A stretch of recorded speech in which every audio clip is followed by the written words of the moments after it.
first, we really stand here not as like AI experts, but really as people who have a bit of practice also in the domain, and to see how we can really enhance our experience as AI user to contribute to peace building. And I think it's a nice segue after all we've heard this morning from the keynote speech, and then also the different interactions we had with each other. So it's really a conversation. We want it to be a moment of dialogue and discussion. It's not a lecture. It's not meant for that. So, yeah. Yeah, so we really have built in a lot of opportunities for dialogue and for a little bit of AI experience as well. So that'll be part of what we're doing today. Maybe we can start by introducing ourselves. Yeah, that's a good idea. So I am Marcelle. I am originally from Cameroon, and I've been around in the US for 2 years. I'm a computer science engineer, and I worked a little bit in the field. And after maybe a couple of years, I felt called also to work a bit more in international development and humanitarian relief. And I did that a bit across Africa and West and Central Africa. And having been also in some war zones or very torn countries like the Congo, and considering also my background in computer science, I realized that a lot of the conflicts and peace and security in the future will be very much either inflated or also impacted by technology, emerging technology, having been where they extract all the minerals that serve to build our smartphones or all the kinds of technology that we use here, for me was very mind-opening. And somehow it pushed me or encouraged me to go into policy, to go back to school to study policy and really focus on tech policy. So I'm trying to use my knowledge as a person who was a software engineer, a programmer, a website designer, and all these kind of things to make sure that technology contributes actually to enhancing and bettering human life instead of just watching maybe the actual wars and things that are happening around the world. So, thank you. Yeah. So I'm a student. That's my current title. I'm a student. Hi, everyone. My name is Joe Vukov. I teach philosophy at Loyola University in Chicago, and I came to thinking about and talking about AI from a very different direction. So if there are any technical computer programming questions, do not look at me. I wrote a dissertation in the philosophy of mind. So basically a very abstract, highly theoretical way of understanding what the human mind is, what human consciousness is. But very soon after I did that dissertation work, I started really thinking about how I don't want to just do the work in theory. I want to understand how these sort of theories can be important for us thinking through real world ethical and applied applications. So very quickly after doing that, I pivoted to thinking a lot more about both neurotechnologies, but also artificial intelligence, and bringing those frameworks from the cognitive sciences and from philosophy to help us think through what ethical action in the world looks like in ways that philosophy might bear on them. One thing that I really like about working in artificial intelligence, and I've been doing more and more in that in recent years, is that it's a very humbling experience. I am presenting right now to Fadi in the audience, who knows a ton about this. Marcelle standing next to me, who knows infinitely more about the technical aspect. But it really is one of these issues that is so big and raises so many challenges on a human scale, on a technological scale, on a social scale, that's one of the ways that we make progress on it and think through it, is being okay not knowing it all and finding people to collaborate with who know about and complement your own interests. So Marcelle and I met for this presentation, and I think we both learned, I've learned a lot from Marcelle. We learned a lot from each other, and it was so nice to work with him also. Yeah. So that's what we're going to be doing. It's going to be a co-presentation, so we'll probably step on each other's toes a little bit, the choreography if it gets off. But instead of doing separate presentations, we're going to try and do this thing together. So I think to start out, and this is a point that we already made this morning, is that artificial intelligence is not just ChatGPT. It's everywhere. So this is one application of a simple AI. If anyone's used email in the last decade, at least, you've noticed this happening, right? You start to type a sentence, and like magic, the gray words appear and suggest to you something that you might want to complete that email with. That's an example of AI. There's a whole bunch of others as well. As we were discussing this morning, we all carry around a whole bunch of AI applications in our pockets, in our cell phones, in our smartwatches. And it's increasingly being integrated into healthcare, into trading, into all sorts of other sectors as well. Yeah, even in transportations also, because everything that is kind of automated nowadays uses a lot of AI.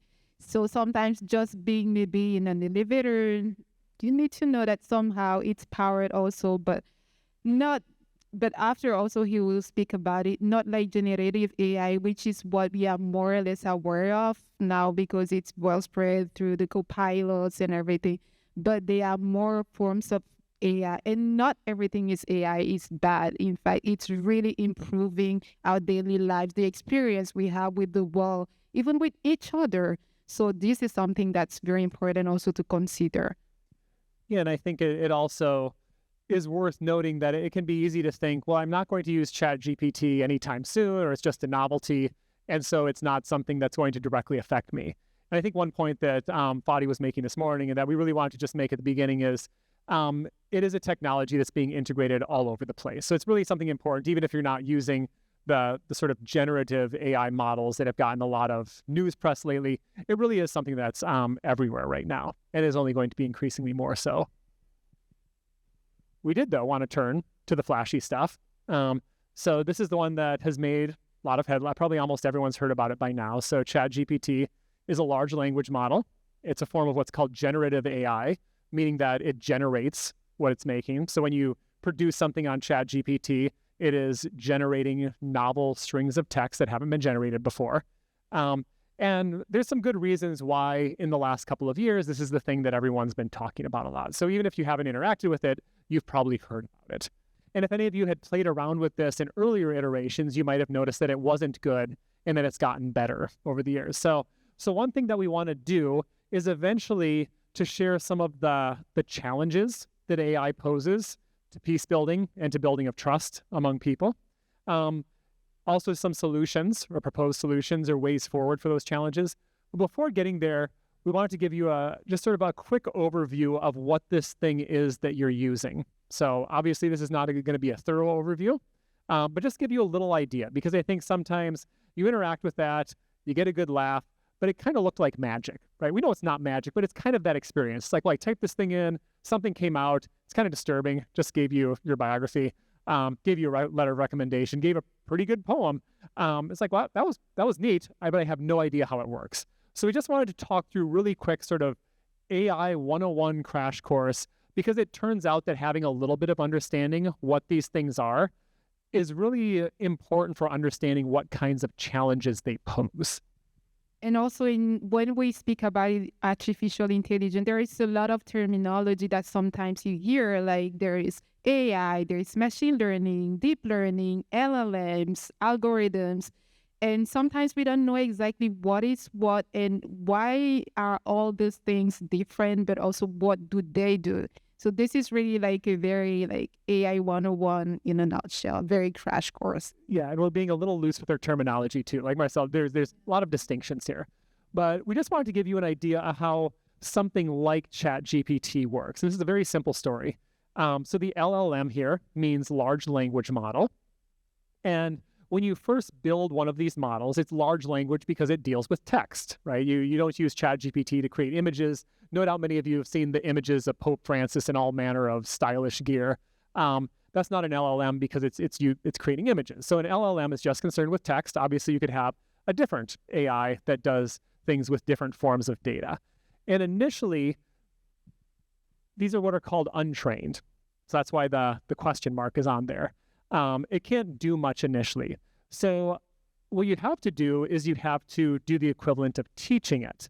And the way you teach a large language model is you expose it to vast quantities of text.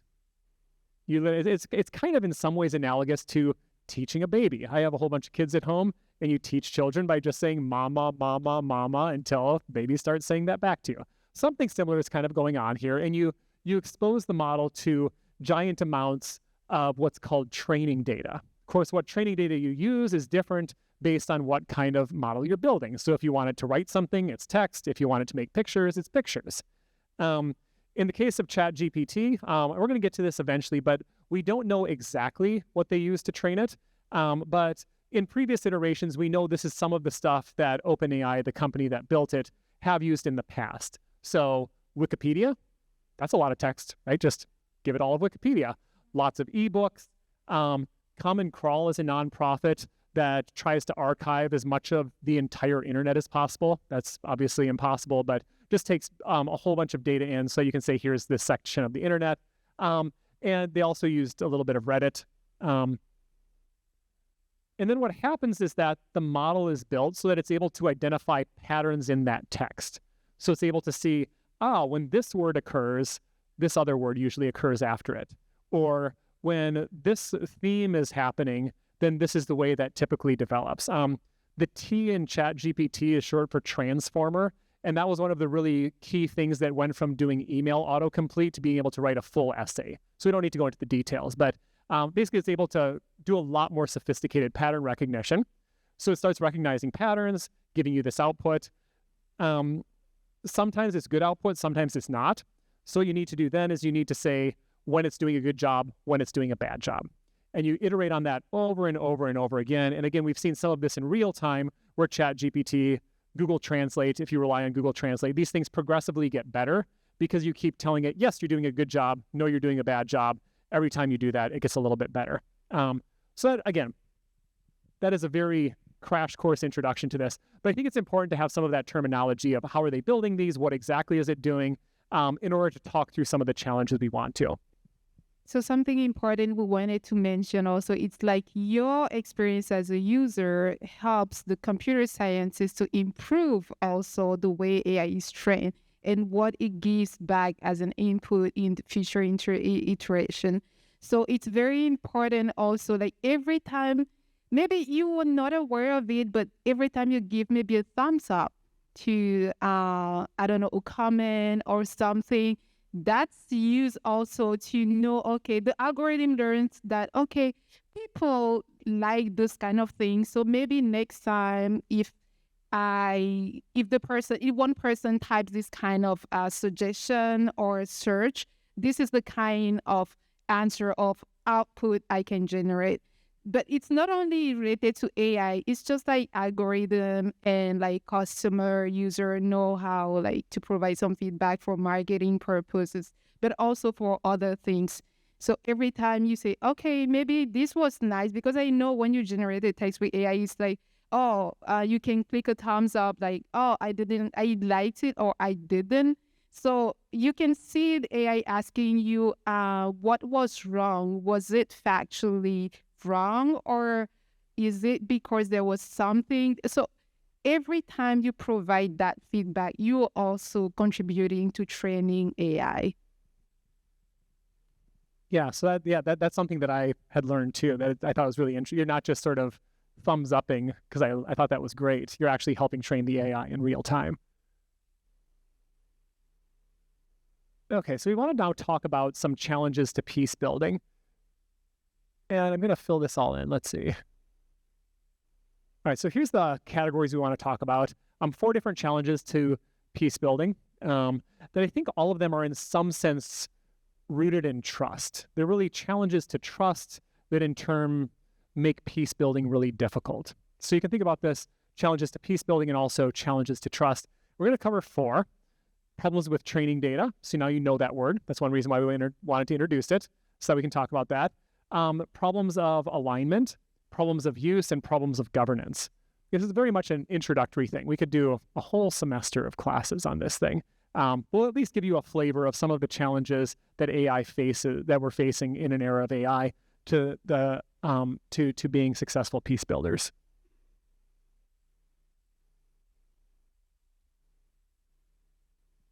The first challenge is the training data part. So remember all the training data that was used, at least on one iteration of ChatGPT. It's basically internet text. Now, I hate to break it to you, but there's some false things on the internet. There's some biases on the internet. There's some other things that are not true on the internet. So what that means is that even a well-intentioned person who's building an AI, and again, this would apply to text, but it would also apply to images and everything. Inevitably, even if you have the best of intentions, some of your training data is going to be biased or have false things in it or other things like that. And what that means is that the outputs end up being biased in those ways as well, right? Sort of you put garbage in, you get garbage out. To compound this problem, the really big AI corporations, we often don't know exactly what they're being trained on. So sort of this it's a sort of a trade, it's an insider information. We don't know exactly. We kind of have some suspicions, like Wikipedia seems like a pretty obvious thing to train something on, but what else are they being trained on? We don't know that. And what this combination does is can really erode trust both in developers of AI, but also in users, because you're wondering where is this data being pulled from? Is it giving me the right answers? Is it giving me the wrong? Is it biased in some explicit or maybe implicit or subtle way? So this is really one of the big problems, and this is not anything that people working in AI are not aware of, but it really is a deep problem with trying to build systems that are not biased based on how these things are actually built. And in terms of solution, because as we were preparing, I remember about a paper that was produced this last weeks, and about trust, like trust in the digital world that we are living in, which is the most important and the most expensive currency also.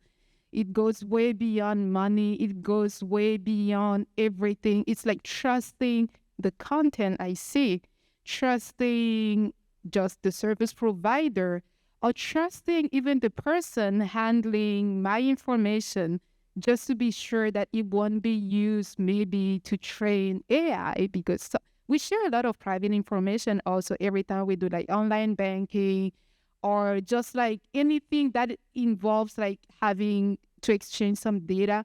Now everybody's more or less afraid, like, how is my data being used? Where is it stored? Or if I want to opt out of a service, can I do that? Because sometimes it's not that obvious also.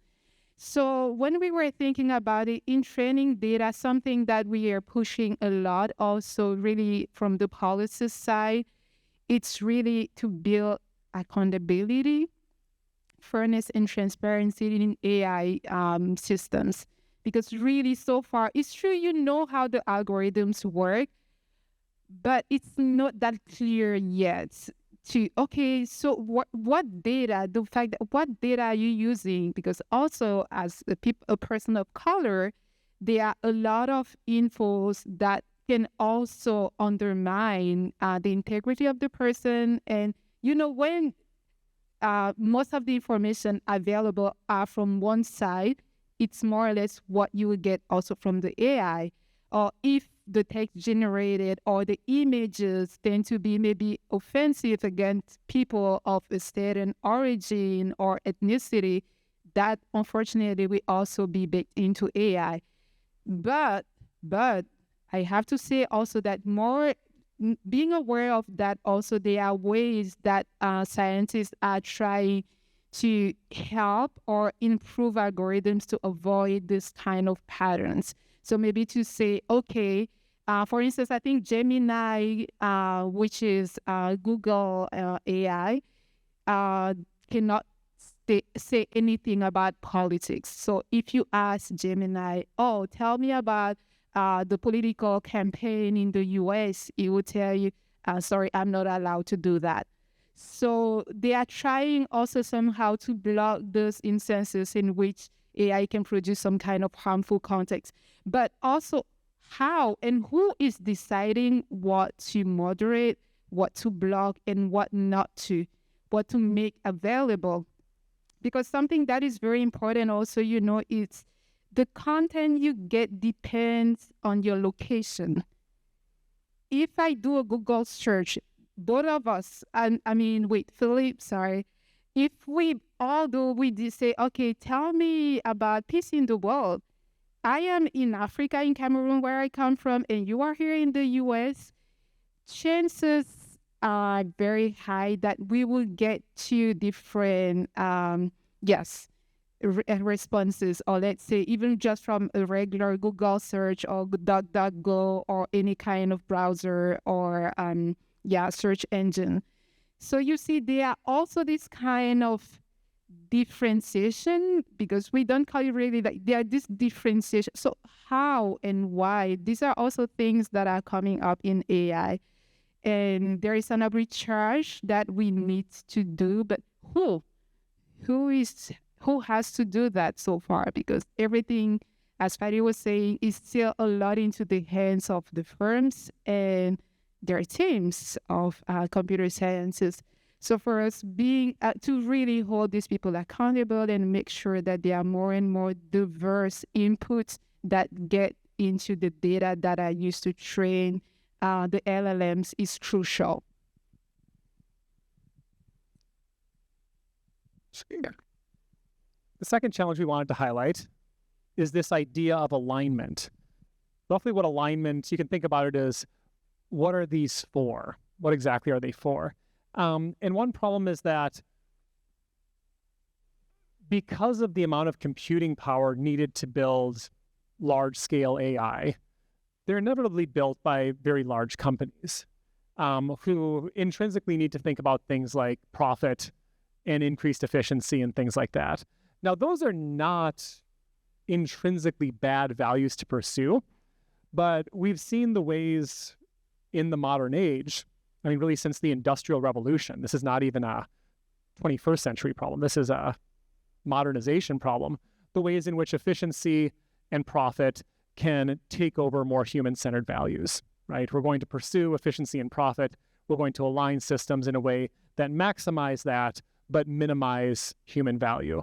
Again, you can think all the way back to things like industrialization and the worst practices of industrialization, say efficiency, profit on the top, human value, little to none. So this is just a recurring theme. Again, it's not that efficiency and profit have to be bad, but we've seen a pattern of that being something we need to keep in check, and that human-centered values are also part of our pursuit of artificial intelligence. So the solution here is really to make sure that we can embed human values in the development of AI and the training of AI, which is a great issue so far. It's really because also of the way there is like just a handful of people who actually have a say in what AI is, what it does, and what happens. This is a real issue, but talking about it here, it's also for us to help, like to make sure we can hold the people sometimes we elect or the people we interact with, to hold them accountable also for the way the decisions, the policies, they kind of enact. Because for me, something very important is to make sure that AI is really meant not to harm people, but really to improve life, but in a positive way. It's true that after, as policymakers, after when we talk about it, it's like, what is good for you is not necessarily good for me. So how do we decide about what values to put into this AI? So this is a huge conversation. We are not trying to simplify things, but we are just opening some doors and windows that you can reflect on also, maybe personally or wherever you go. Like, which process do we kind of start to decide that AI should be more transparent, and how do we implement it? Because the way we can think about it may not be feasible through algorithms, but if it's not feasible with algorithms, so bioscientists, then who else needs to sit on that table to decide, okay, maybe this is what needs to be done and this is what needs not to be done. So what are the acceptable uses of AI and what are those that would not be? I think it goes back to the point he made today, which is very, very contentious. So, but this is something to keep in mind, that AI needs to promote values and nothing else. The next challenge is one that is really building on what Marcelle was just saying. It is maybe one that we're getting to be a little bit more familiar with in our everyday lives. And that's this challenge of use. I work in higher education. So the context in which I see this happening is faculty are freaking out that their students are just using AI to write all their essays. We could talk about whether that's an appropriate reaction or an inflated reaction or a good way of teaching. But one thing that this does is that whether or not any student actually is using AI or not, what's been inserted into that student-teacher relationship is this degree of distrust in each other.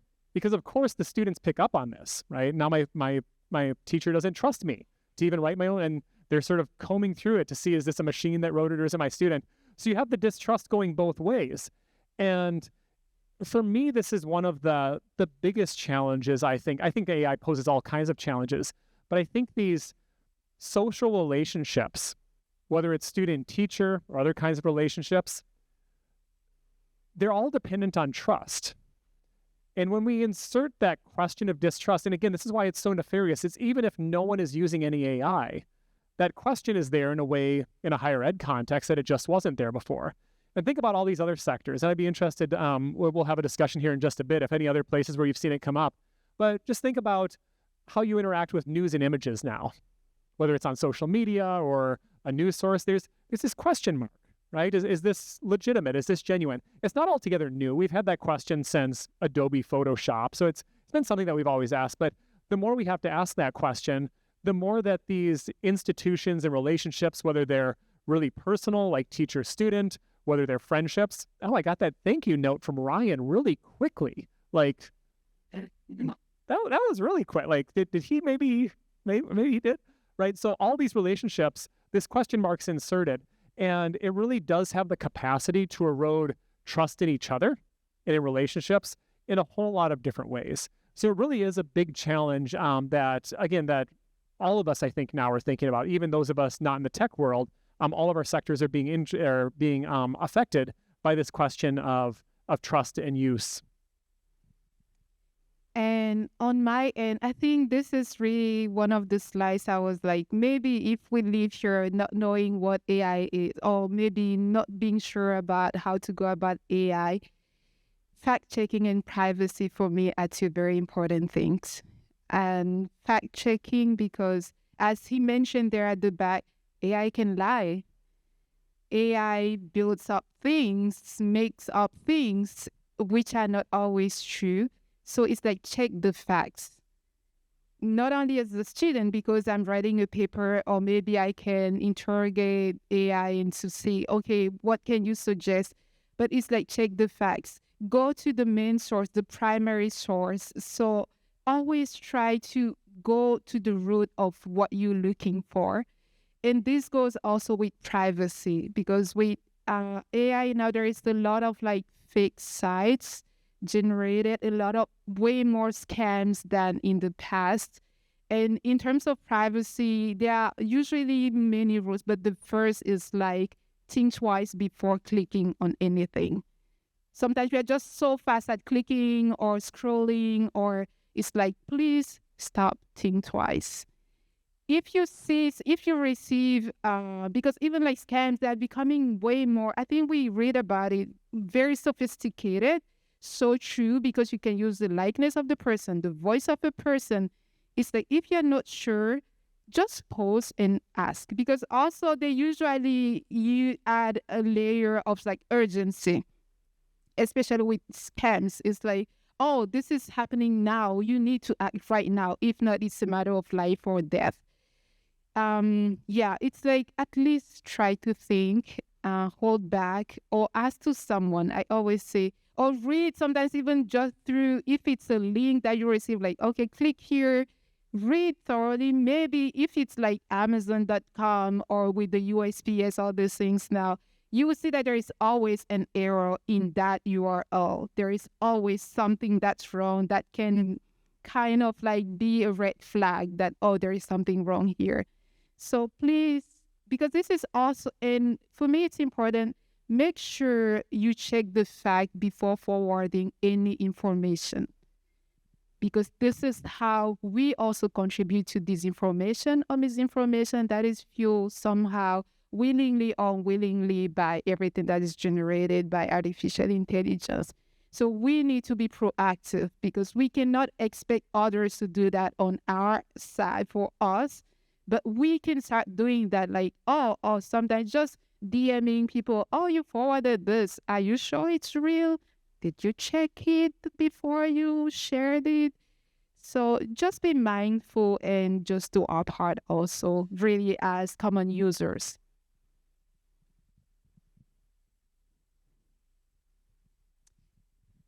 So here, and this is a more like higher level issue with AI, the lack of like real frameworks at not only national but international levels also to govern AI, because there is a lack of global agreement. It's like, okay, someone needs to regulate AI to say what to do, but who? The question I asked before. And more AI is used also to build more sophisticated weapons. And AI uses a lot of energy. Tomorrow we'll speak about climate with John. So all these data centers, all the power, the electricity, and the computing power that is required also sometimes at the expenses of other uses efficient or use of energy that will benefit people. So how do we decide? How do we go about it? And something huge also, it's job displacement that we started mentioning this morning because of, a lot of automatization that goes into AI. So how do we make sure that emerging technologies contribute to equality and they don't create more inequality? So that's also a huge question. So for us, it's really like, for sure, we need some kind of high level understanding and agreement on what to do or how to govern AI, how to regulate it with the specific guardrails also, to make sure that people are held accountable for any kind of uses that stem from the technology they create. One thing that I find very encouraging here is the fact that Pope Francis has really been a leader in this regard. So if you haven't looked at them yet, I would encourage you to look up. The most recent, he just gave an address to the G7. So you can just, all these are made free on the Vatican website and elsewhere. So look it up. It's a really spectacular address. He also gave his New Year's Day address of, I think, just this last calendar year, so 2024. There's been several official letters or presentations from the Holy Father on this topic. So I think it's very encouraging that he's a world leader who really gets the importance of this and has really taken some positive steps in this direction, going to the right places to be advocating for this kind of governance that's really necessary. I think the next step that I would like to see happen is, so far it's been mostly abstract, at least in the public-facing comments. It's been a lot of enumerating the challenges, encouraging us to be advocates for peace. I hope that eventually it evolves into more specific recommendations given to governing bodies. At the same time, I think it's a really encouraging sign that he's really stepped up in the last couple of years, has made this a priority, and is really bringing it to governing bodies and showing, because for a lot of us, maybe I should say for all of us minus Fadi probably, we're not going to be able to have a lot of influence at this level, but we can take assurance that people who are really genuinely concerned with being an advocate for peace are making these moves. So we can be optimistic that it isn't the vacuum up there. There are people really doing the right thing at the right levels. So these are just a few tools. We can go to the next slide. How to become artisans of peace, actually, in our little capacities, sometimes having to make decisions just at a small level. AI, digital literacy, learn how these things work. Maybe it was a bit annoying, but for us, it was important at least to show behind the scenes how all this AI works, because it's also important, and know that we can use it for a lot of positive uses. And one thing I was really very much interested in, and I really appreciated this morning, was in building relationships, because we can also create things through AI to really foster these relationships. And last week, for instance, I was on a Zoom call with a friend who is starting a nonprofit, really to gather seniors and sometimes elderly people living in assisted living houses, just with young, very young adults or sometimes teenagers, to try create prompts and try do things, sometimes create some kind of art through AI. So this is also a way of building community with AI. It's not like, no, it's not all bad, but we can do good things, empower communities, and also really advocate for peace and make sure also that we involve maybe the people who cannot always have a direct access to the community, to the technology, being sure that also they are brought at the table.